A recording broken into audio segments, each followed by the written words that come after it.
ఓ గ్రామంలో కాలభైరవుడనే సర్పం ఉండేది.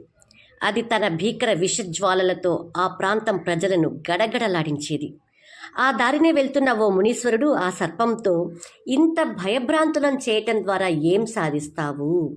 నెమ్మదితనము, జాలి, కరుణ, ధర్మబద్ధమైన జీవితమే పరమేశ్వరుని కృపకు దగ్గర దారి అని చెప్పాడు. ఆపై ఆ పాము అలానే జీవించసాగింది. కొన్నాళ్ళ తర్వాత మళ్ళీ అటుగా వచ్చిన మునీశ్వరుడు చిక్కి శల్యమైన పాపను చూసి, ఏమిటిలా అయ్యావు అని అడిగాడు. తమరు చెప్పిన ధర్మ సుగుణాలకు ప్రజలిచ్చిన బహుమానమయ్యా. నన్ను చూస్తేనే ఆమడ దూరం పారిపోయే ప్రజలు రాళ్లతోనూ కర్రలతోనూ కొట్టి ఆనందిస్తున్నారు అని చెప్పింది. దానికి ముని నవ్వి, ఎవ్వరికీ అపకారం చెయ్యొద్దని చెప్పాను గాని భగవంతుడు నీ రక్షణ కోసం ఇచ్చిన బుసని కొట్టవద్దని చెప్పానా అన్నాడు.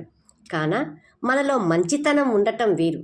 ఆ మంచితనాన్ని చేతకానితనంగా భావిస్తే బుస కొట్టడం అనగా కనులెర్రజేయటం లాంటివి చేస్తేనే కొంతమంది కంట్రోల్లో ఉంటారు సుమా.